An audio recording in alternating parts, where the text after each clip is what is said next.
Boa noite, meus irmãos. Graça e paz. Antes de abrir a palavra de Deus, eu queria tentar traduzir em palavras o que eu estou sentindo do que eu vivi nesses últimos 3 dias. Nós chegamos agora à tarde, às 4h30 da tarde, da viagem missionária que o Ministério de Missões organizou para a cidade chamada Buíque, aqui no agreste do estado. Fazia algum tempo que eu não ia para uma viagem missionária. E essa foi muito especial. E eu fiquei pensando, estou pensando desde quando eu vim no caminho, como é que eu vou contar isso para os irmãos, para tentar dizer o que eu senti e vi nesses 3 dias naquele lugar. Lá tem igreja, uma igreja que me impactou, simples, mas poderosa. Na cidade de Buíque tem uma congregaçãozinha sem prédio próprio, é a sede, onde reúne umas 40 pessoas, e tem um pastor simples, fazendo um trabalho grande. Ele toma de conta de 4 igrejas numa região ao seu redor, em sítios e povoados. E fazia tempo que a gente fez agora em agosto trabalhos evangelísticos e missionários. Mas a gente saiu na rua com um megafone, cantando, convidando as pessoas para o culto à noite. Eu disse, faz tempo que a gente faz esse tipo de trabalho, mas faz muito tempo que eu não vi uma resposta tão impactante das pessoas que não conhecem a Deus. Nós paramos de cantar na rua por volta de 4h30 da tarde e retornamos para a igreja às 7h da noite. E não tinha lugar para a gente sentar. A gente estava exausto e cansado. Mas a igreja estava lotada de pessoas que não eram crentes, para a gente pregar a palavra. De manhã, quando a gente saiu para a rua, a gente foi para a feira no sábado, fazendo a mesma coisa. Cantava uma música e pregava um sermãozinho rápido, de 5 minutinhos. Uma música, 5 minutinhos de pregação. Irmãos, as pessoas paravam o que estava fazendo para ouvir o Evangelho. Fazia tempo que eu não sentia essa receptividade ao Evangelho. E aí dava mais empolgação. Disse, pastor, calma, você vai pregar de noite. Mas a gente pregava mais e cantava mais e não parava. E as pessoas ouvindo, e era empolgante. À tarde a gente foi para um sítiozinho, sítio Serrinha. E tu sabe como é sítio, uma casinha aqui, uma casinha ali. E disse, será que vai ter gente? A gente pegou o megafone e saiu chamando, crianças, mulheres, tal. E a gente começou a aparecer gente de tudo que era lado. E não coube dentro da igrejinha. Ficou um grupo na igreja, um debaixo das árvores, outro mais lá na frente, outro mais lá na frente, todo mundo querendo ouvir a palavra de Deus. A gente saiu de lá, já era noite, para ir para a igreja em outro lugar, lá no Vale do Catimbau, tem uma igreja lá, bem pequenininha, no máximo 100 pessoas cabe lá. Mas quando é hora do culto, estava lotada de gente. Não sei se eram os crentes ou se eram visitantes, mas estava todo mundo muito desejoso por ouvir a exposição da palavra de Deus. E aquilo mexeu com as 21 pessoas que foram aqui da igreja para lá. A gente pensava que ia abençoar eles, e abençoamos, porque foi impactante ver que aquilo que a gente pensou que estava fazendo de simples, para eles era muito grandioso. Eu não sei se vocês já doaram alguma coisa aqui para o armarinho, mas nós levamos uma máquina de costura, que alguém já usou tanto que quis e doou. E quando chegou lá, as 2 irmãs que coordenam as mulheres receberam a máquina em lágrimas, dizendo, resposta de oração. Eu até me emociono, porque elas choraram recebendo uma máquina de costura que não servia mais para a gente. E sabe o que aquelas 2 estavam dizendo? A esposa do pastor e a outra mulher, que talvez fosse a presidente da SAF, a gente vai poder abrir a igreja de tarde de novo, para poder dar curso e pregar o evangelho na igreja à tarde, com essa máquina que vocês nos deram. E a gente disse assim, não era nada, algo que para a gente sobra. E a gente disse, vamos levar? E chega lá e é algo glorioso para eles. E eu fico pensando, nós não temos noção do poder que nós temos. Nós não temos noção do que nós podemos fazer a serviço do nosso Deus, com aquilo que a gente acha que sobra para a gente. E a gente vê um grupo de pessoas simples fazendo um trabalho poderoso a partir de coisas simples.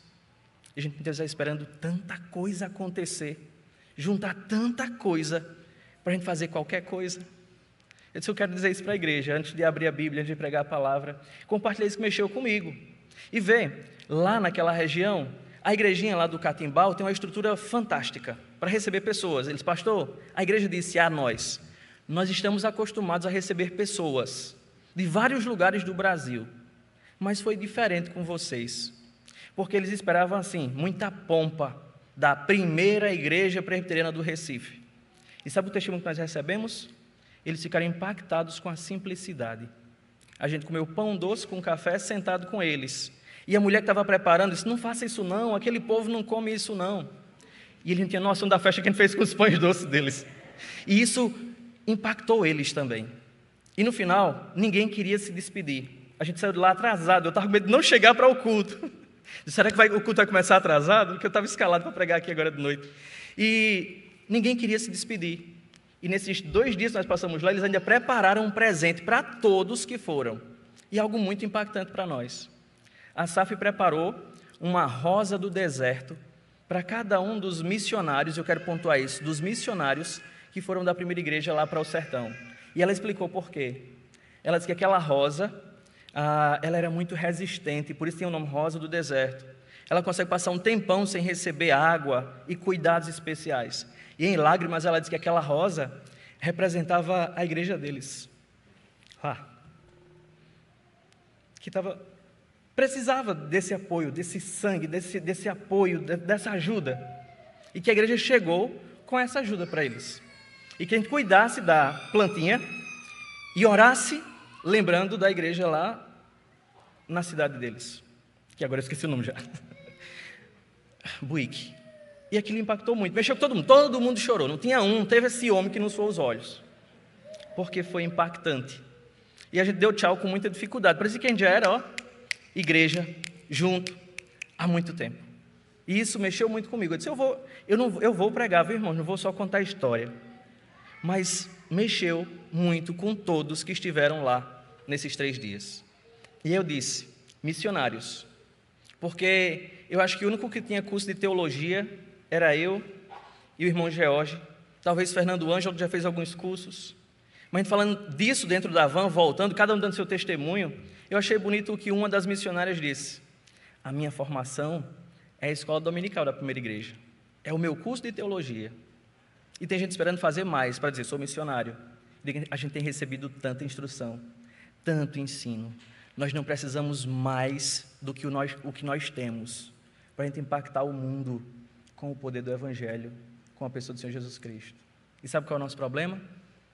É porque a gente se acostuma com o que é bom. Não é fácil se acostumar com o que é bom.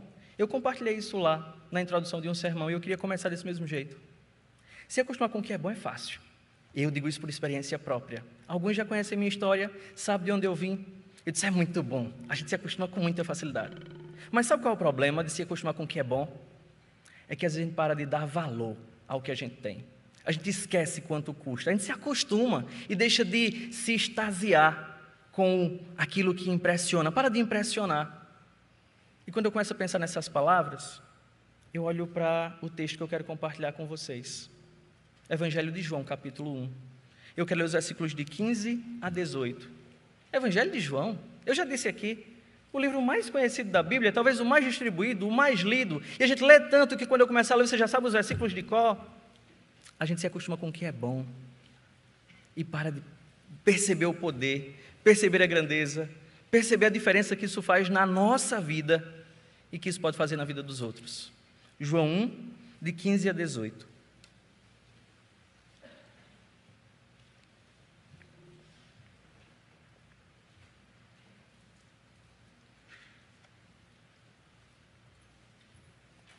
Eu vou ler na Nova Almeida.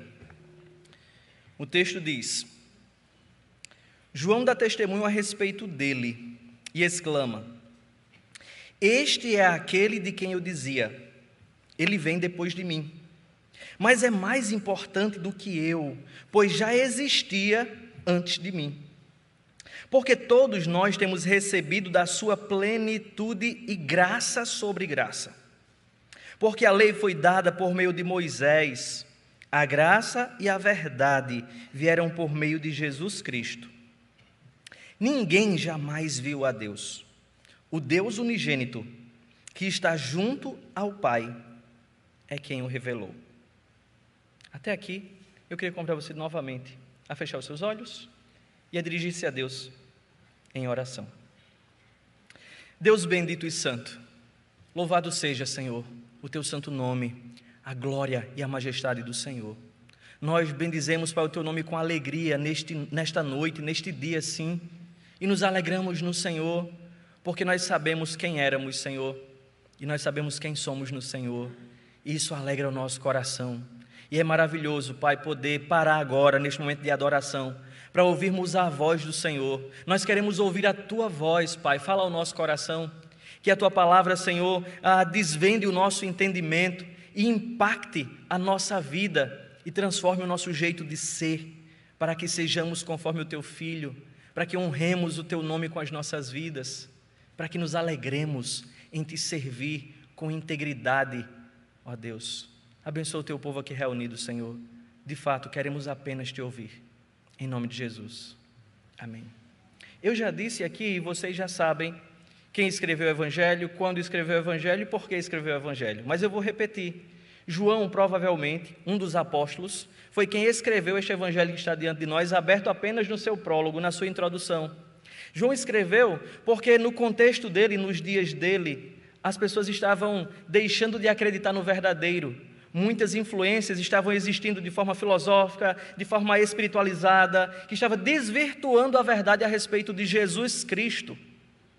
João escreve um evangelho com um propósito muito claro e definido, que fica bem patente no capítulo 20, versículos 30 e 31, quando ele diz muitas outras coisas Jesus fez, mas essas foram escritas e registradas para que vocês saibam que ele é o Cristo, o Filho de Deus, e crendo nele, tenham vida em seu nome. E para João chegar neste propósito, ele seleciona 7 milagres, como eu já falei aqui. A dedo ele escolhe. E ele ordena esses milagres também de uma forma muito lógica e arranjada, para chegar nesse propósito, nesse objetivo. Mas antes de narrar esses milagres, João está afirmando tudo o que ele acredita para a gente aqui nesse prólogo. Tudo o que ele acredita, tudo o que é verdade a respeito do Verbo, a respeito de Jesus Cristo. Porque depois de fazer todas essas afirmações, ele vai começar a exemplificar e a dizer por que Jesus é o Cristo. E ele começa com um milagre mais simples, se é que existe milagre simples, transformando água em vinho. E as coisas vão tomando proporções maiores em todos os sentidos, desde a magnitude dos milagres ao alcance das pessoas, como a rejeição à pessoa de Jesus. Tudo é crescente no Evangelho de João, até chegar na parte mais comovente para mim, quando a partir do capítulo 13, João dá atenção àqueles últimos dias de vida de Jesus. Só João faz isso. E ele conta com detalhes as conversas particulares que Jesus tem com os seus discípulos, de preparação, de despedida, de encorajamento. João é quem dá maiores detalhes de como foi a constatação da ressurreição, quando as mulheres vão ao túmulo, quando os discípulos vão ao túmulo, e de fato eles veem, não estava lá o corpo do Salvador deles. Nós lemos essas coisas em João, porque ele está empenhado com esse objetivo, ou nesse objetivo, de mostrar para a gente o que a gente já sabe e está acostumado. A gente se acostumou em falar que Jesus é o Cristo. E a gente não mais fica impactado com as verdades a respeito do nosso Salvador. E nós falamos muitas vezes a respeito de Cristo, sem alegria, sem empolgação, sem perceber o valor do que nós temos. E eu olho para esses poucos versículos que nós lemos, como que ainda nesse tratado inicial, João acabou de dizer para a gente que aquele verbo glorioso se fez carne no verso 14, e habitou entre nós, e ergueu a sua cabana no meio da gente, tabernaculou, morou conosco. E ele diz, cheio de graça e de verdade. E os meus olhos puderam ver a glória, que era a glória só de Deus. A gente viu em Jesus. João está dizendo com todas as letras, que não houvesse dúvida no meio daquelas pessoas, que os irmãos ficassem seguros no que eles criam, porque eles estavam no verdadeiro, eles estavam em Cristo, eles estavam no próprio Deus, em Jesus. Mas muitos estavam ali, pensando que Jesus era uma aparência de homem, como os docetas nascentes, muitos buscando o conhecimento especial, como os gnósticos nascentes, muitos influenciados por outros hereges que se levantavam nos dias de João. E João escreve um evangelho universal, entenda por que universal, porque ele não direcionou para um grupo específico, político ou social de pessoas. Ele destinou o seu evangelho para todas as pessoas, porque ele queria que todas as pessoas ouvissem quem era o Salvador dele, Jesus Cristo. E aliás, é nesses versículos que nós acabamos de ler, que é pela primeira vez que João junta e chama Jesus como se fosse de um nome composto. Por exemplo, muitos não sabem, meu nome é Jaidson Marcos, eu tenho um nome composto, né? Mas aqui ele chama Jesus Cristo no verso 17. E é a primeira vez que ele faz isso, como se fosse um nome composto, como se chamando Jesus do nome completo dele. Porque João não via nenhuma separação. E nós já pensamos aqui a respeito dessa encarnação, olhando especificamente para o versículo 14. Mas eu queria continuar olhando para esse argumento desenvolvido por João, e perceber. Eu não consigo pensar num outro tema para esses versículos que nós lemos, senão a singularidade da pessoa ou de Jesus Cristo.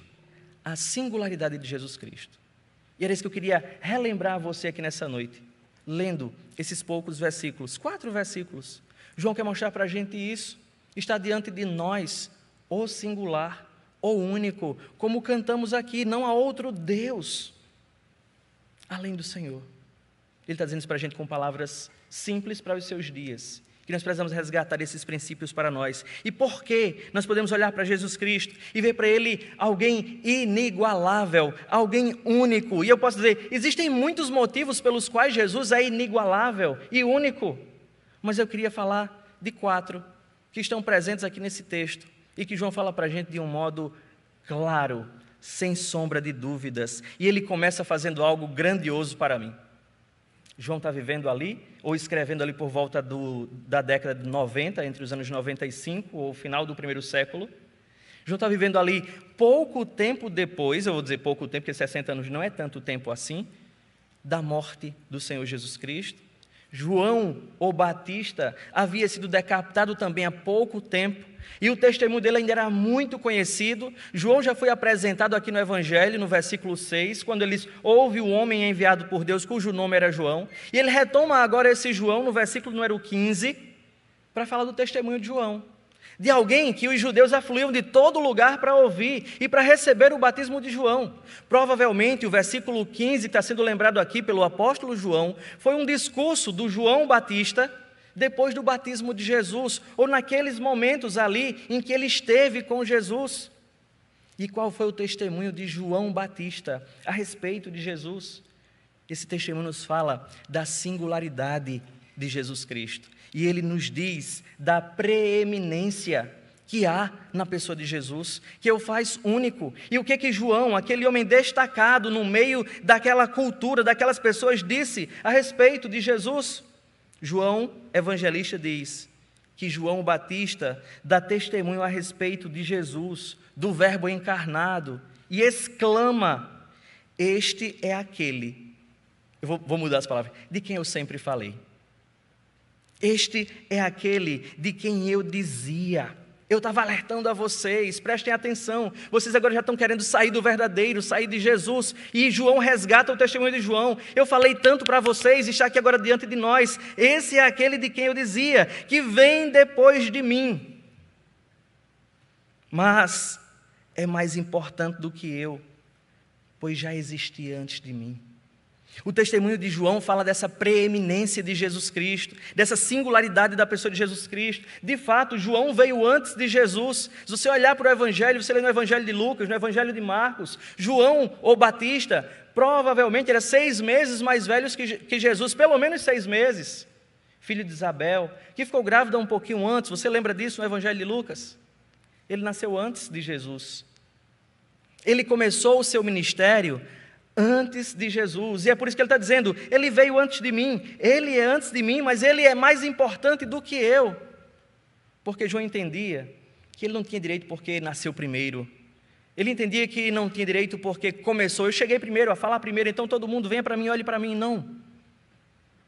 João tinha muito firme em sua consciência a singularidade de Jesus Cristo, e ele sabia da importância que tinha a pessoa de Jesus. João sabia que não tinha direito de prioridade diante de Jesus, porque Jesus ocupava uma posição muito mais elevada, e você nem precisa discutir, ou nós não precisamos discutir, que a posição de Jesus é mais elevada em relação a João, muito mais elevada em poder, como testemunhou nos dias de Jesus, com o bebê no colo, o profeta, vendo ou tendo o privilégio de ver a salvação de Deus.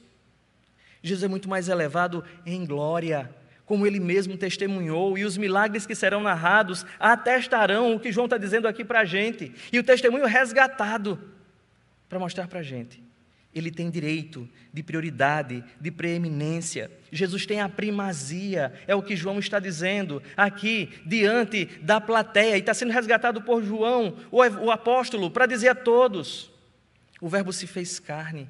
E João disse a respeito desse Verbo que se fez carne: ele tem a primazia, ele tem direito ao primeiro lugar, ele tem direito de ser reconhecido. E João vai dizer para a gente ainda no verso número 15, uma coisa muito importante: pois já existia antes de mim. Como assim? Jesus nasceu depois, começou o ministério depois, mas João, por revelação divina, ele sabia da eternidade de Jesus Cristo, agora associado, não mais só a palavra, não só o verbo, não só o Cristo, mas você vê no verso 17, Jesus Cristo existia antes de mim. João sabe que o verbo era Deus desde o princípio. João sabe que Jesus sempre existiu como Cristo, como a segunda pessoa da divindade, se nós podemos assim separá-lo, para tentar compreendê-lo e estudá-lo. Ele sabia da eternidade do que ele pregava, e o testemunho agora é resgatado, para trazer a lembrança daquela cristandade que estava confusa pelas influências externas, pelas pressões das filosofias, dos entendimentos particulares que estavam sendo popularizados. João resgata um testemunho poderoso, o testemunho de João Batista, para dizer: Jesus Cristo é preeminente, Jesus Cristo tem a primazia, e primazia que eu não quero dizer só porque ele veio primeiro, porque eu vim primeiro do que ele, mas ele tem direito sobre mim, ele tem prioridade antes de mim, eu vim a serviço dele e para a glória dele. Jesus é essa pessoa gloriosa, e João está lembrando isso para a gente, porque ele tem essa preeminência, ele é essa pessoa singular. Mas não somente, ainda diz o texto, verso número 16, além de ser preeminente, Cristo se torna essa pessoa única, Jesus é essa pessoa singular também, como diz o verso 16, porque todos nós temos recebido da sua plenitude, e graça sobre graça. Eu comecei a parar para pensar por quê que Jesus Cristo é singular ou único, e o que João quer dizer isso para a gente, e mostrar essa pessoa tão fantástica. E ele diz aqui para a gente, porque a gente tem recebido, ou recebeu dele, plenitude. E a gente sempre que vai entender a palavra plenitude é levado para uma imagem, é como que algo que está cheio até o limite, é algo que está esgotado, completo. E eu olho para Jesus Cristo, e não tem como não ver plenitude na pessoa de Jesus. Desde o seu modo de ser e agir, até o sentido e o significado da sua pessoa. Ele é pleno em todos os sentidos. Ele é a expressão exata do ser de Deus, como diz o autor aos Hebreus. Nele habita corporalmente a plenitude da divindade, como diz o apóstolo Paulo. E olhando teologicamente para a pessoa de Jesus, ele é pleno em todos os sentidos. Como isso não bastasse, ele veio de um modo pleno e se entregou de um modo pleno, sem reservas. Ele se entregou. E a gente olha para essa expressão de João, porque nós temos recebido da sua plenitude, e nós temos provado dessa pessoa gloriosa. Isso é o que o faz singular, ele é a plenitude de Deus para nós. Mas além disso, a expressão que se segue torna Cristo essa pessoa singular, por sua plenitude e graça, quando ele coloca graça sobre graça. E aí levanta-se as discussões teológicas por causa da expressão traduzida por sobre. O que quer entender essa expressão sobre? E eu gosto da forma como William Hendrickson argumenta sobre a porção sobre, porque não é nada do que a gente consegue entender, é essa simplicidade mesmo. É uma graça em cima da outra, é uma graça nem acabando, a outra já começando. Ele é pleno em graça, e é isso que nós temos desfrutado em Cristo. Graça. E a gente traduz a palavra graça por favor imerecido. E se eu for trocar a palavra graça por favor imerecido, é favor que eu não mereço, e nem está acabando o favor que eu não mereço, já está começando outro favor que eu não mereço. É muito favor na pessoa de Cristo. E isso torna ele singular, porque nós não encontramos isso em nenhum outro. Não existe graça semelhante. Não existe graça que se compare.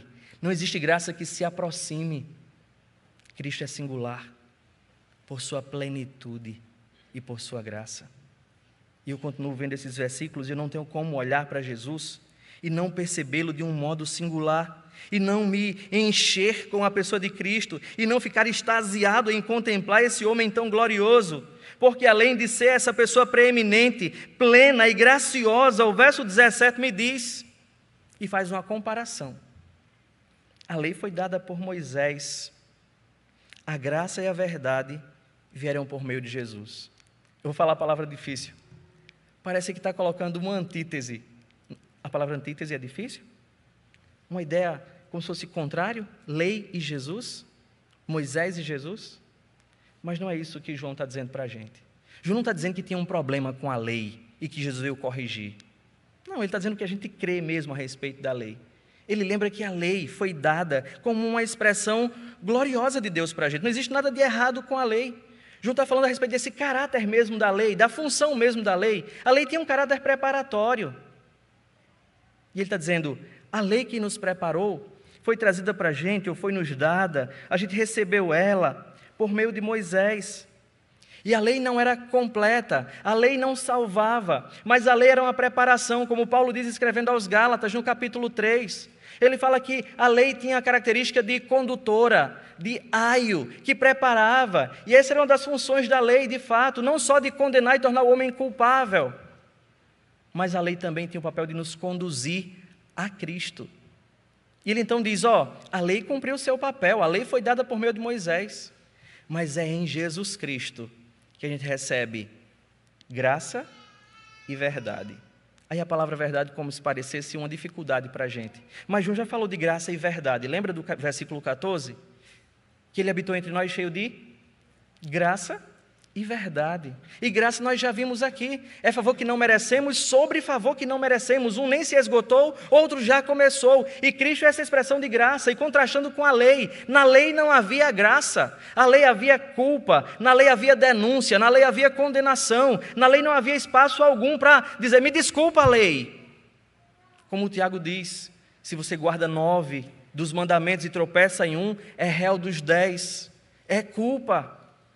A lei trouxe essa acusação. Não existe nenhum homem que fique indesculpável diante de Deus por causa da lei. E a lei tem esse papel para despertar na consciência do homem culpa e necessidade. E aí vem a pessoa singular de Jesus, que revela graça sobre graça. Mas não somente graça, mas também verdade. E a palavra verdade aqui não quer dizer que existia mentira, não é um antônimo de mentira, mas graça aqui significa realidade, porque em contraste à lei, e eu não sei se você se lembra, a lei trazia muitas figuras, a lei trazia muitos tipos para Cristo, no sistema sacrificial, nas cerimônias, todas elas apontavam para Cristo, todas elas eram tipos de Cristo, era sombra de Cristo. Ele está dizendo que na pessoa de Cristo, nós temos a realidade dos tipos, na realidade das sombras. Por isso que ele é cheio de graça e de realidade. Ele é cheio de graça e de verdade, porque tudo o que fora prometido e apontado pelos tipos veterotestamentários, pelas figuras do Antigo Testamento, nós vemos concretamente na pessoa de Jesus. E é isso que torna o nosso Jesus singular. E é por isso que Paulo corrige os Colossenses e disse que nós não precisamos mais das festas, das cerimônias, porque tudo aquilo não passava de sombra. Tudo aquilo tinha um significado para aquela época. Nós temos agora o verdadeiro, a realidade de tudo aquilo, a pessoa de Cristo, o singular, o encarnado, o verbo, o glorioso. A lei foi dada por Moisés, a graça e a verdade por meio de Jesus Cristo, e isso torna Jesus Cristo essa figura singular. E aí vem o verso 18, para que como que com chave de ouro, fechar o nosso entendimento, para percebermos a singularidade de Jesus Cristo. Ninguém jamais viu a Deus. E eu não sei se essa frase te incomoda, ou te decepciona. Ninguém jamais viu a Deus. Quem é Deus? João 4:24. Deus é Espírito. Como poderemos ver Deus? Ninguém jamais viu a Deus. E Ele lembra aqui para a gente, porque parece que há um anseio no nosso coração por ver Deus. Nós cantamos, queremos vê-lo face a face. Qual é a face do Espírito? Ah, mas Moisés viu Deus. Êxodo 33. Moisés viu o aspecto da glória de Deus. Ninguém viu Deus. Mas ele lembra para a gente. O Deus unigênito. O gerado de Deus. Aquele que carrega a mesma substância de Deus. Aquele que tem a mesma glória de Deus. Aquele que habita junto a Deus, como diz o verso 18, que está junto do Pai. E essa expressão me fala de uma relação íntima, uma relação próxima, uma relação de contemplação, uma relação de deleite, de companhia. Aquele que está junto do Pai é quem o revelou. E essa expressão me caminha comigo há alguns dias. Eu venho pensando nessa expressão, é quem o revelou. Porque às vezes, por pensar nessa expressão, que o revelou, é que a gente pensa que Jesus Cristo, Ele trouxe para a gente um conhecimento adequado, para que a gente pudesse compreender a plenitude de Deus. E não é isso que essa expressão está dizendo para a gente. Jesus não trouxe para a gente a ideia de conhecer completamente Deus, porque seria a ideia do finito conhecer o infinito. A criatura tentar abranger o Criador. O que é limitado abrangeu o ilimitado. E não é isso que esse texto está dizendo para a gente. Ele está dizendo que, de fato, ninguém jamais viu a Deus. E nós tivemos um privilégio glorioso. Os homens tiveram um privilégio glorioso. Deus se fez carne. E os homens puderam ver a revelação de Deus em Jesus Cristo. Ele é a revelação de Deus. Isso não quer dizer para a gente que nós temos um conhecimento completo e total de tudo o que Deus é. Não. Mas Ele está dizendo para mim e para você, é que em Jesus Cristo é exposto para nós, para nossa salvação, o conhecimento necessário a respeito de Deus. Em Cristo nós temos o conhecimento suficiente e necessário para suprir a nossa maior necessidade, a necessidade de salvação. Mas não somente essa necessidade. Em Cristo nós temos o conhecimento suficiente e que é necessário para que possamos conhecer a verdade a respeito da criação de Deus e possamos glorificá-lo como Deus, adorá-lo como Deus, bendizê-lo como Deus, nos prostrar diante de Deus. E isso não seria possível se não tivéssemos a revelação de Deus em Jesus Cristo. O termo que aparece aí é que o revelou, é o mesmo termo que incomoda os seminaristas, para exegese, ou para trazer à luz, para conhecimento. Jesus é esse que traz a nós o conhecimento de Deus, e é impossível a gente se aproximar de Deus, adorar a Deus, ou conhecermos a Deus separado do Senhor Jesus Cristo. É o mesmo registrado por Mateus no capítulo 11, versículo 27, quando ele lembra essa mesma verdade para a gente.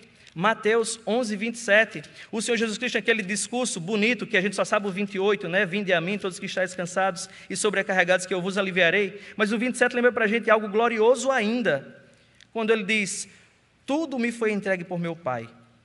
Ninguém conhece o Filho, a não ser o Pai. E ninguém conhece o Pai, a não ser o Filho. E aquele a quem o Filho o quiser revelar. Por que Jesus é uma pessoa sem igual? Por que Jesus é uma pessoa singular? Eu digo em quarto lugar, porque Ele revela para a gente perfeitamente Deus. Ele é essa expressão exata, como diz o autor aos Hebreus, exata para a nossa necessidade, exata para que possamos o honrar, o glorificar. E é isso que nós encontramos na pessoa de Jesus. E é o que eu vou só relembrar rapidinho.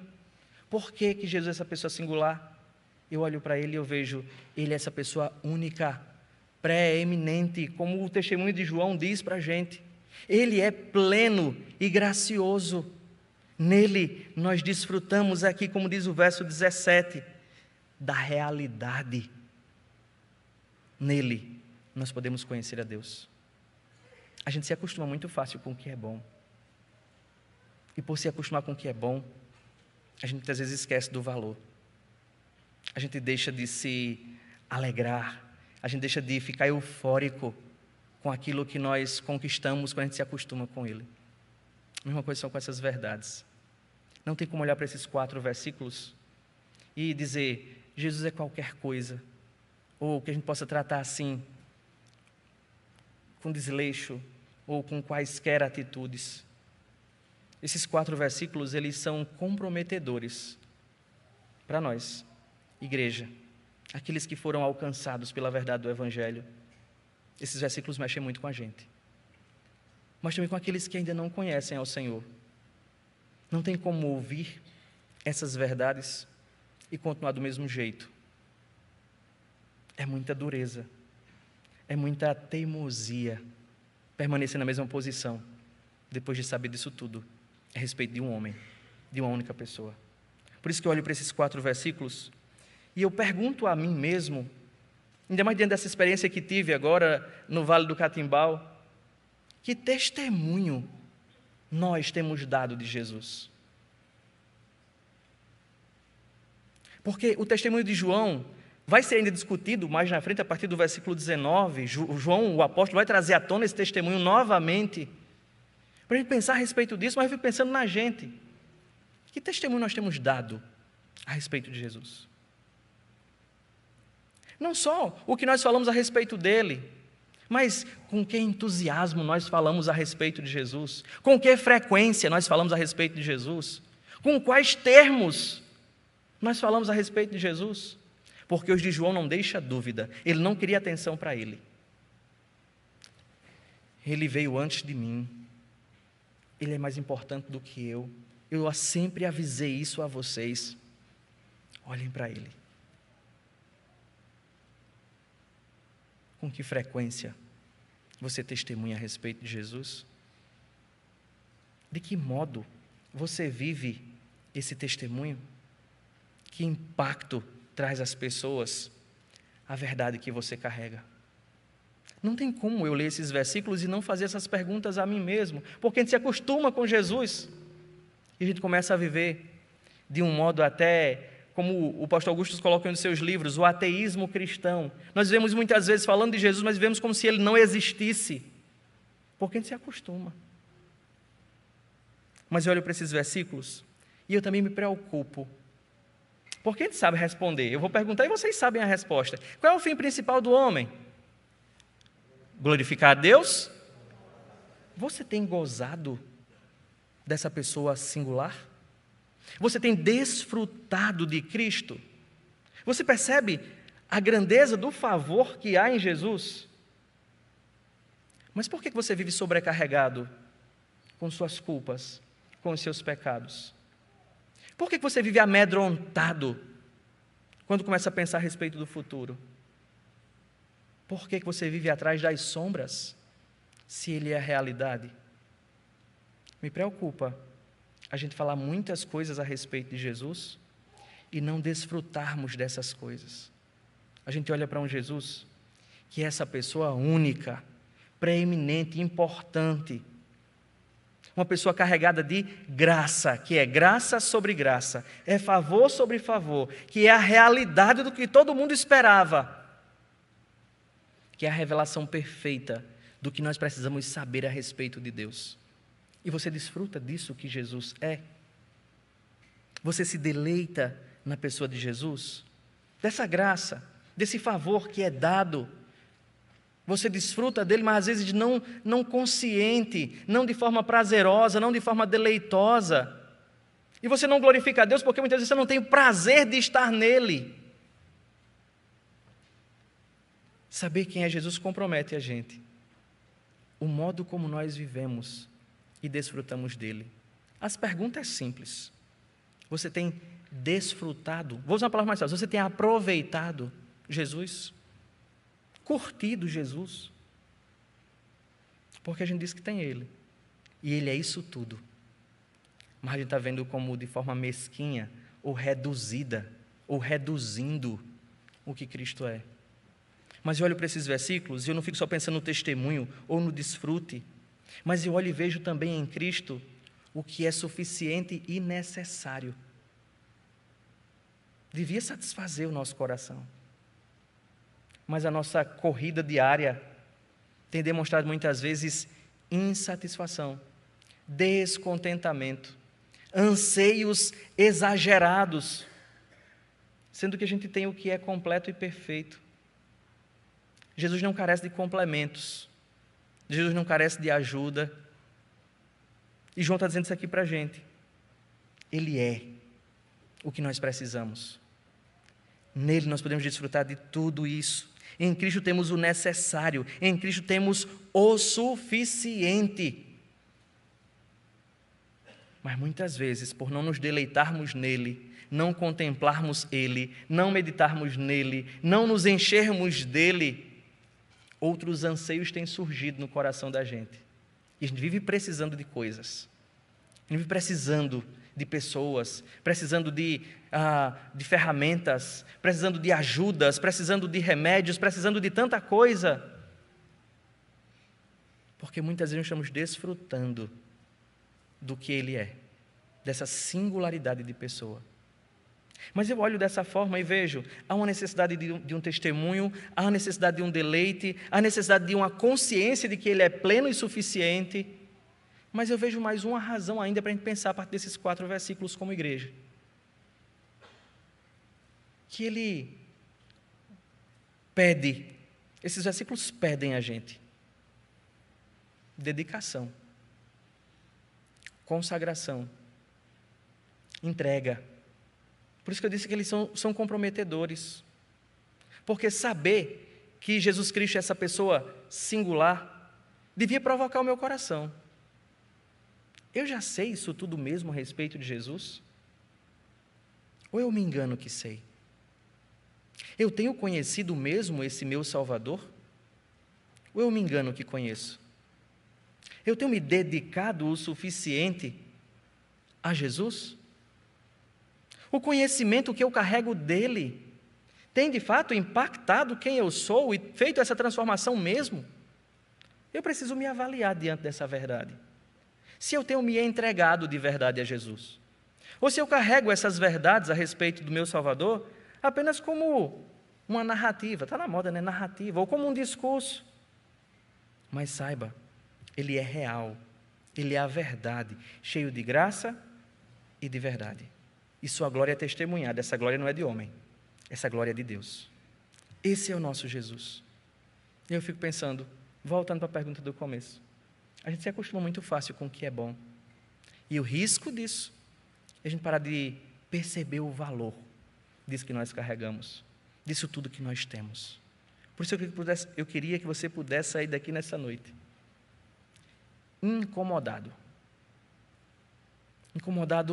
pela pessoa de Jesus, que é singular e gloriosa, que você carrega consigo e que está tratando como se fosse apenas um acessório de sua vida, não dando a devida importância e nem se dedicando do modo suficientemente necessário. Eu queria que você fechasse os seus olhos e diante desse Cristo, desse Jesus Cristo singular, você pudesse fazer aquilo que Paulo instruiu aos Coríntios, lá em 1 Coríntios capítulo 13, versículo 5. Se autoexaminar, para saber se de fato estou em Cristo.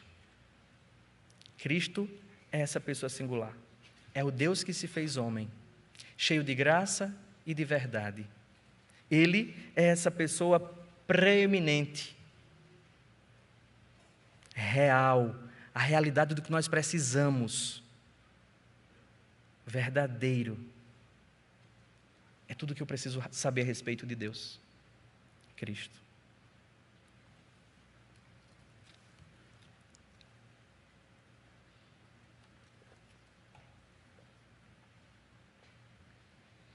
Pai, nós estamos diante da Tua face gloriosa.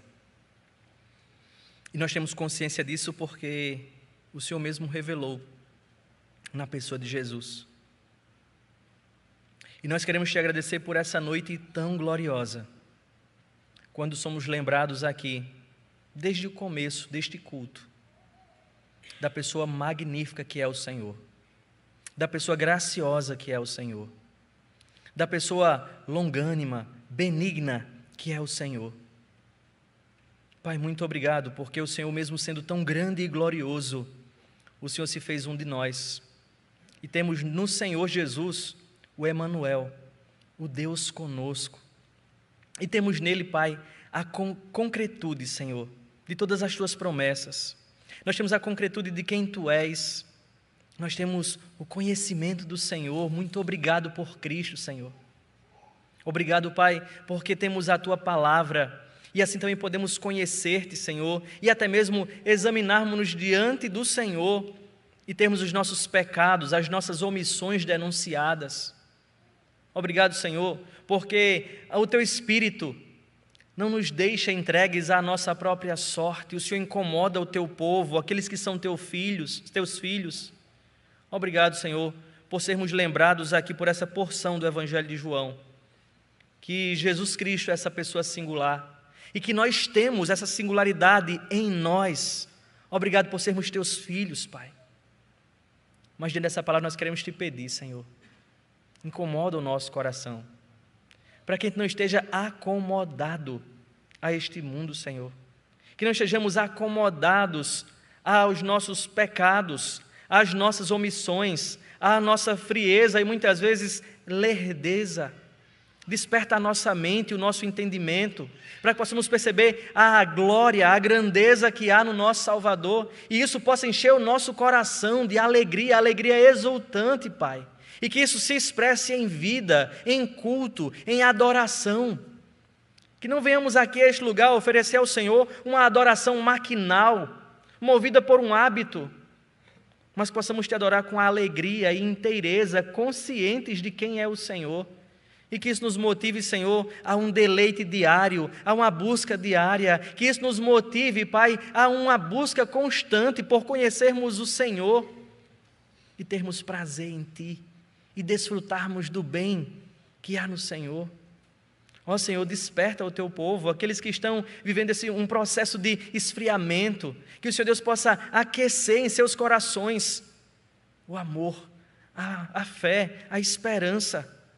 Ó Deus, desperta também aqueles que estão sofrendo por causa do Teu nome, que o Senhor Deus possa encorajá-los a perceber o valor que tem no Senhor e motivar a lutar mais e a suportar as aflições por causa do nome do Senhor. Ó Deus, aqueles que estão na dúvida, que eles possam meditar no verdadeiro e sentir prazer no verdadeiro. Não deixe os Teus filhos entregues à dúvida, ó Pai, mas esclarece suas mentes, fazendo perceber a glória de Cristo. Ó Senhor, e aqueles que vivem entregues à idolatria do seu coração, aqueles que vivem entregues aos seus pecados ou à sua própria vontade, que ouvir essa verdade gloriosa possa abrir os seus olhos e libertar o coração e fazê-los entender quem é Cristo e que Cristo desafia ou nos desafia a uma entrega. Obrigado por essa noite, Senhor. Obrigado por Tua igreja reunida. Obrigado por Tua palavra. Em nome de Jesus. Amém.